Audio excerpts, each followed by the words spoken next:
Thanks, Clayton. Well, it's a remarkable statistic, shocking. Nearly 46.5 million Americans are now on food stamps. That includes 16 million children, 1 out of every 5 kids in America. These numbers basically doubling since President Obama took office in 2009. So what is causing these skyrocketing stacks, and what do they say about the future of this country? Here to debate, talk radio show host Richard Fowler and syndicated columnist Star Parker. Richard, thanks a lot for joining us this morning. Star, you too. Richard, to you first. This is not a sign of success, is it, of the Obama economic program? More people on food stamps? That's bad, no? No, this is definitely not a sign of success, but this is not a Democrat, an Obama, a Republican. This is an American problem. You know, food insecurity is a really big deal, and what it means is even though we're seeing GDP growth, what we're not seeing is this GDP growth hit Main Street. Really? So, Star, how can you have a country in which hunger and obesity are both big problems in the same community?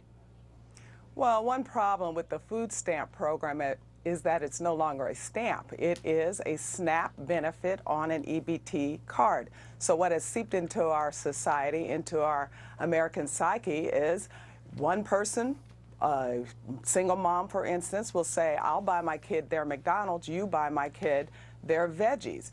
This mentality has seeped into our society because traditional family life has collapsed. When you look at the numbers, the majority of people on food stamps today, 86% are in single-headed households trying to raise children. 48% of American children today are born into families with a single, never married mom. This is a problem. Their life is hard. So, Richard, that is such a smart point, Star. Thank you. Richard, you just heard what Star said, and that's not an opinion. Those are facts.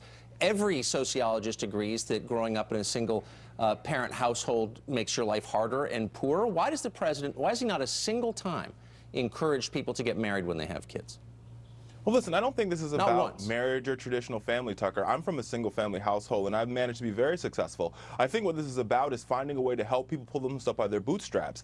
And that means you have to have a policy that allows for them to get a chance to go out there and get work that can allow them to make ends meet. No, it's impossible. You just completely ignored the question, which is, why wouldn't, since we know that marriage makes people less likely to be poor and go to jail, why wouldn't President Obama encourage people to get married? Simple question.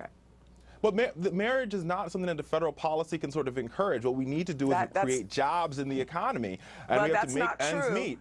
No, wait a second, Star. When you're talking about $900 billion in means-tested welfare programs, and we know that the reason we have to enhance these programs is because marriage life has collapsed. People are having children in record numbers now outside of the traditional marriage. So of course their lives are harder. One is very difficult. We fix the problem by raising the minimum wage. We fix the problem by investing in the American people. Majority of the people on... Wait a second, Star. Let me just jump in here. Hold on, Richard.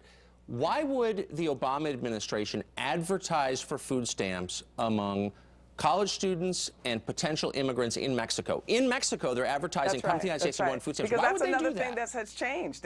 What has changed is now immigrants are availed to the system. Keep in mind that the food stamp program is in the Farm Bill, and every time that is attempted to be changed, there are people in our society, mostly the liberals, who won't let us have the conversation that is at root of the problem, and that is that traditional family life has collapsed. Star, you're missing the point here. Most of the people who are on food stamps are working Americans. They're the working poor. They have a job at Walmart. They have a job at McDonald's, and they still can't make ends meet. You're missing an important component. If you're single and working, your home. You're making this about traditional family. It should be about raising wages. I'm impressed by the intensity of the debate. I think there's a lot more to talk about, but we are out of time, unfortunately. Thanks both for joining us this morning.